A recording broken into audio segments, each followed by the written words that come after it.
Got an idea for you, Threat. Yeah. You're technical. You might. Ah, actually, You wrote a world-renowned notepad app. I believe in you. Okay. I wrote an amateurish homespun It's something. world-renowned. Okay. People around the world know the Paul Thurrott. Okay. I mean, you think about what does world-renowned really mean? I mean, it's just like anytime That's I see true. world In famous, our world, I'm like, what our does that little mean? insular world. Yeah. Okay. Right. Anyways, you might enjoy this. I don't know. I've been playing around with this stuff. Microsoft released the Windows AI Studio. This is like brand new territory for Microsoft. There's a couple competitors. There's like local GPT and other things out there. Okay. You might enjoy some of this stuff. Even if you don't enjoy it, let me just qualify this. There is like zero write-ups about how to do literally anything with Windows AI Studio because it's so kind of It's newish. brand new. Yeah. And like trying to stumble my way through it, it's fine. Like I can figure it out, but I'm based off of Microsoft documentation, which isn't So great. step back for one moment because this announcement confused me a little bit. I mean, Windows AI Studio, as I understand it, is a plugin or whatever extension for Visual Studio Yes. Code. Is that right? Yeah. So, and what's the? I don't have it. I use Visual Studio Code for writing the book, so it's kind. I don't. Yeah. Well, I do have some. I actually have the C# stuff in there too. Anyway, I don't do a lot of development in there, but what is that experience like? Like, what's the So you go, workflow it's not or- great, honestly.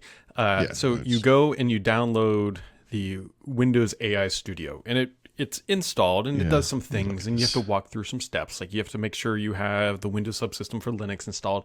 You have to make sure that you have Ubuntu 18.4, I think, set as the default Windows Linux environment. Yeah. And then that's where things kind of. Yeah. And then you have to connect to Hugging Face. You have to give an API token, which is all, you kind of walk through this stuff. It's fine. Love that name, by the way, Hugging Face. I was Yeah. just looking at that. And then you have to go through where it starts to get a little dicey is after that because they use different tools like Olive and I can't remember the other one to interact with these models. And It's local, right? Yes, this it's is not, you're it's not supposed hitting to be the local. cloud. Like, That's like, yeah. you can go So- grab Facebook's language model and you can download it, but then that's kind of where what's I the stopped. hardware requirement here? Isn't there like don't AI? Well, I guess they don't require like an NPU, but is there any sort of a hardware something? Or There does is it a work hardware better? requirement. Hilariously, it has to only be an NVIDIA GPU. That's all that's supported right now. Okay. Well, all right. Soon they'll add support for NPUs, I would imagine, as I well. would And imagine then- so. But the reason why the real reason I bring it up is just because it's so new that there is just not a lot of content or write-ups or anything about this in any meaningful way to help somebody who wasn't on the AI team that built this thing to get up and running. Yeah. So it's So just what are you asking me? Should I look at this? Is I that don't what you know. want me to I mean, do? like well, you might find I'm- it. And I find these language So- models interesting. Okay, but give me an idea for like what's the point? Like an How to independent set developer. up the meta language model on your device using Windows AI Studio. There's your post. Or a post. Now, it's not straightforward. Like, you've really got to jump through some hoops, and that's kind of the point of where I was at. Is like, okay, Microsoft says this is what you got to do, but their documentation, aside from the spelling errors that is all over it, such as coming soon is my favorite. It's COMMMMINGSOON. And then they updated it. This is the best part. Then it got updated at some point to only have two M's. Anyways, doesn't matter. I think you would like this kind of stuff because you're on that. So these are local models. Okay. Well, okay, interesting. Yeah. So the goal here isn't anybody listening to this. You're not going to be able to build a ChatGPT 4 that runs locally that is as good as ChatGPT 4. It's not there. Like, not there yet. However, you can use these models in various ways to have fun. Like, I'm doing it just to learn because I think these things are going to continue to evolve and become powerful, and I think there's going to be some real merit to them to being able to tweak and refine them. Okay. And so I do have an idea for this, by the way, because Microsoft has something called the Microsoft Graph, as we know, right? So Copilot for Microsoft 365 takes the Microsoft Copilot stuff from the web and integrates it with all their Microsoft Graph learnings. And so well, you could just have the internal stuff. So you could have this kind of subset of we're only going to, the model, so to speak, is trained off of all of our local data, you Yep. know? And I sort of made the case that, not made the case, I was told explicitly actually by two people, um, that Microsoft is forcing OneDrive and folder backup and everything on people because they need that data for AI to make sense for consumers, right? The idea that right now Copilot in Windows 11 is not very powerful, but in the future it will be able to work off of your email, uh, your Hmm. documents in store, you know, your photos, whatever you have. And I was actually thinking, like, I have a document archive that is all of the work I've created over the past 30 years, including all the stuff I did for the Supersite for Windows and at Penton and for Windows IT Pro, et cetera. I wonder, would it be possible to train, like, to create a sort of Copilot or Microsoft Graph just for my data, where I could query it and say, because I know I've written something about whatever topic. It sounds like just search, but really what I'm looking for is more inside the, you know, like bring, like kind of Yeah. surface the most relevant stuff. Like, is that a thing? Like, is that a So the possibility the with this? I mean, the short answer is yes. Like you could do that. The long answer is to get to that point is a long and winding and complicated road that is yeah, quite literally they're still putting the tracks down yeah, yeah. on the earth, But like there in must front of the be train. tutorials out in the world that are like build your own chat GPT, right? Yep. And then if you read that tutorial, it probably says, you know, you're using some sort of data set of whatever it is, up probably public data or whatever. But I'm thinking like you could probably adapt that to look at your own data, maybe, you know, wherever So it might again, be. the answer is yes, with a massive asterisk, because again, this Yeah. stuff is all like new and still forming. So the question becomes, how do you make it look at your own data? Like, what format does it need to be in? How does it need to be structured? Because you can't just Yeah. say, "Here's," well, I shouldn't Well, say that. I, As of right now, I'm not aware of a way you can just point to your OneDrive folder and say, "Just learn this no, data." no, Like of course that. not. That But doesn't that, exist yet. yeah, but I feel like it's going to. And like there'll be, Exactly. I don't know what you call these things. I guess they're plugins, right? So plugins for Chat GPT, plugins for Yep. the Copilot. But speaking of which, very quietly, I don't know if this was general knowledge or something. I asked Laurent about this, and we were both like, "Wait, what happened?" There are, you know, Microsoft in Ignite announced that plugins were coming to Copilot. They're there now. If you Hmm. go to copilot.microsoft.com, there's there's a bunch of them in there. Like, well, several in there. And yes, they announced like a music capability that relies on a plugin, which is how I saw this. And I was like, wait, when did this happen? Like, did they ever Yeah. say anything? I don't recall plugins being a thing. So anyway, plugins are a thing, and that means other people, any people, could write their own plugins. And I think there will be plugins for parsing uh, any kind of cloud storage, any kind of document types. Will be probably list like Word docs, text files, PDFs. This is all the stuff I have in OneDrive. Obviously, image files would be great too. And yeah, I mean, this is very interesting to me. I could create like a personal Copilot that would literally be personal, right? Yeah. Um, Now, I will tell you, I've run some of these things locally, and they're garbage. Like they are not great. yeah, They are. no, of course, it's day There's one, right? the primary holding back is honestly they're just slow. Sometimes you can get decent answers, but you're never going to be able to compete with a data center full of NVIDIA's H100 GPUs up in the cloud. At least Yeah, we not yet. almost need like God, it's like an AI powered NAS that has AI hardware in it so that it's on your network. It's going to be a while before this comes to personal use, but I mean, So the, the, here's the but it thing will though. happen, Is it going right? to be a while? Well, that's Because the thing, right? I mean, like qualify a well, while, like a year. That's not a yeah. So long in other time. words, why, like, wouldn't Synology or whatever at CES in a couple of weeks come out and say, all right, look, there are these, well, no, there are now eight, what do they call them, Core Ultra chips. They're actually a little much for a NAS, obviously, but I mean, and they're expensive too. Like, I think the base chipset's probably like $500, but still, we're going to build like a power used NAS. And the idea is this thing is going to have CPU, GPU, and NPU. And the point of it is going to be not just, you know, the point today, which is what do you call it? Transcoding video as you put it over the network, right, in real time. But also, although it might be better for that too, but also to do exactly what we're talking about. Like developers could, like Microsoft should come up with a Windows Dev Box or whatever they call that thing that has these. Well, actually, I guess technically that's what it sort of is, right? Yeah, Isn't I that mean, the the problem quantum one? with what you're describing isn't that it doesn't exist, right? This is the same thing Bitcoin miners were doing, right? They just have these racks of Well, whatever. The the problem is problem, you have to cobble it together. Yeah, there's no. Yeah, yeah, yeah. and not to mention the GPUs So, are expensive. It's unlike a hard drive for Synology, where a hard drive is $50. well, but they have GPU, like they have GPU or whatever. I get actually, it's probably CPU. I'm sorry. I bet most NASs use CPU to do transcoding. So you, Probably, yeah. but we're talking about like Celeron level hardware here. Like, I mean, Yeah. Anyways, like, that's interesting. yeah, these whole model things are fascinating, and the Yeah. contraction of having to What have do a you? massive model and bringing it down to a local model is something that is happening right now. Oh Microsoft is yeah, using Phi, I think it's Phi 2, is how they Phi. pronounce Yeah, it, Phi two. That's PHI right. Yep. 2. Like, everybody is in this race to figure out how to That's get these things to run accessible from locally. that Hugging Face thing, by the way. That's what I was looking at the other day. Hmm. Yeah. So, and that's what Google's doing with the Gemini Yep. Nano or whatever. They put it on the Pixel 8 Pro or whatever. Hmm.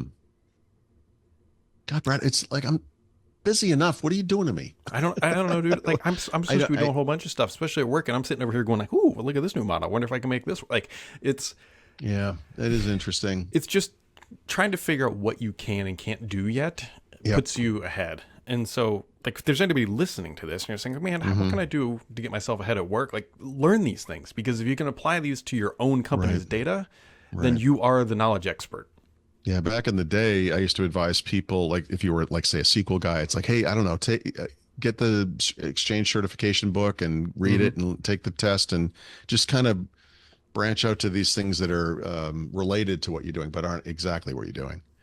Um, yeah, you know, this is this kind of stuff used to require an expensive data scientist, right? Hmm. Not to mention someone who could present this information. What do you call that? Maybe just like a data visualization kind of a activity. But yeah, I mean, I think this is democratizing that, right?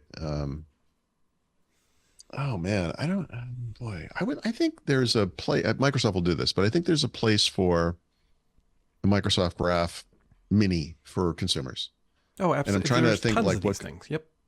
because you can't find stuff it- like search is so inadequate because of File Explorer and whatever else and indexing and I don't know. Maybe So I you just can don't even start know. to see how you can build effectively, and this is where these companies are going, and people will do it themselves, effectively a personalized search engine, because you can take your web Yes, data, that's exactly right. Right, that's what I like mean. you can ingest your web data, and it knows that I like Reddit, it knows that I like Yep. Threads, it knows that I like whatever. So to give those preferences, and then it also knows my local data, and so Yeah. you can imagine a world where there's just on your Uh, desktop there's just one search box. right, and literally you could have like sections, like it would be like from your data from the web or whatever, or from your favorite services.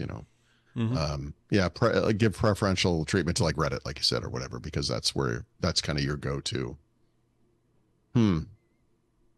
Yeah, I'm trying to think what this would look like. it's Like what would this? Oh boy, this is something that File Explorer alternatives should look into doing as well. yeah. By the way, and actually, as Windows opens up because of the EU, there's a possibility that people could plug into Windows and do this directly in the shell, like through, not just like widgets, but the search, like that stupid search, what's it called? Search highlights interface. Hmm. Instead of this Bing nonsense, it could have that thing you're describing potentially, right?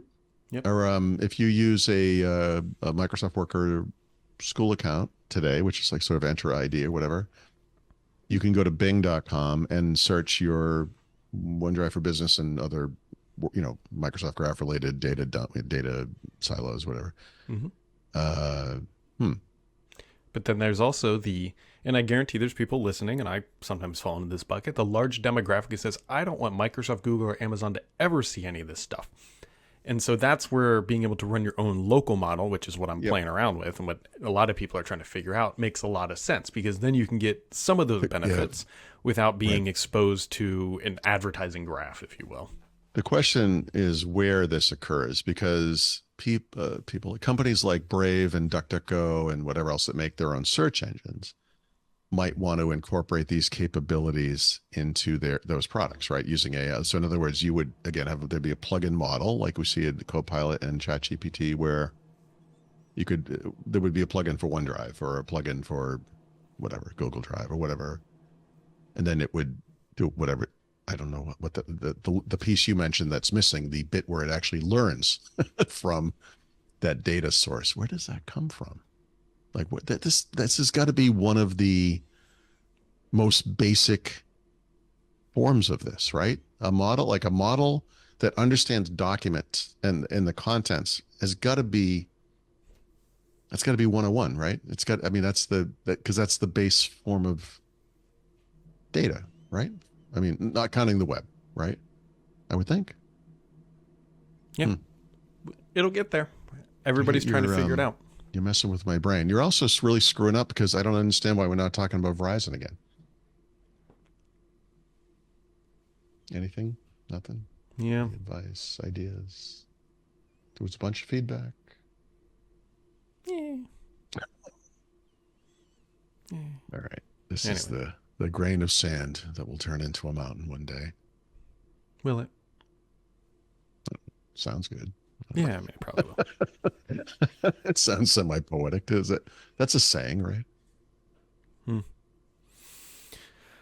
Interesting. Yeah. All right. I'm gonna.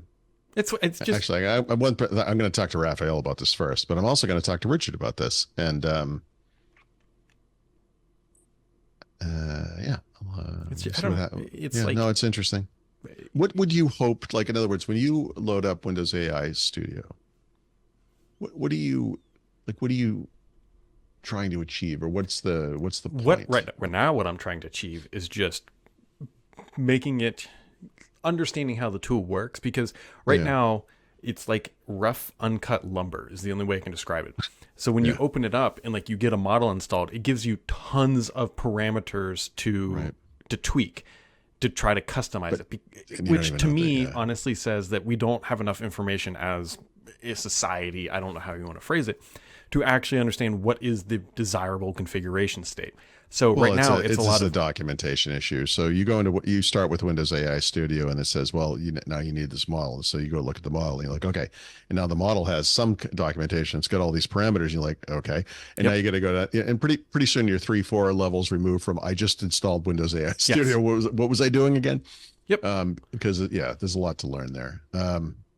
You'll see. Like, it's not rocket surgery to figure out how to get things up and running, but then surgery to make it useful is a whole different set of skills, which I could make pretty valid arguments that the people who have those skills are not novice. I mean, they're clearly smarter than me, but they're still. No, it's early. Everyone is. It's early days. This is like the quantum computing thing. I always tell that joke. Like, I met with the guys from Microsoft to do quantum computing, hoping to understand it. They tried to explain it in the most basic English language terms, and I went back and wrote an article that said, everything you need to know about quantum computing. And the first sentence reads, "Is an article I wish I could write, but I don't understand it." And there just aren't that many people. This is a transition. Like, we're still. 2 days ago, we were worried about native apps in Windows, and now we're like, what the hell just happened? Everything's different, and we're trying to figure it out. The funny thing about that, the funny thing about that quantum computing thing that you just talked about, that briefing that you went to, I am almost certain they ended up having to retract all of that because they found out their quantum computing stuff was based off of bad information or something. Yeah, like really in the state. Exactly. There was like a wrong parameter in step 2, and now we're at step 2000, and it's like all that stuff is invalid. But the point is, the science is they understand the science of it. Did they? It's a.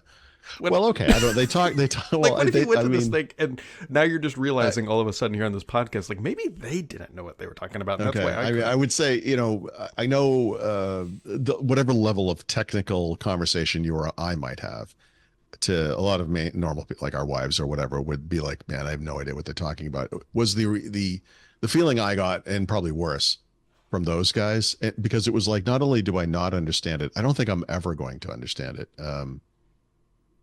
Yeah. I don't know. Okay. Anyway, quantum is a much different leap than these language models. Yeah. Yeah. Yeah. They're fun. Okay. I don't know. I play with them. That's right. Interesting. All right, I'll start probing around like an alien.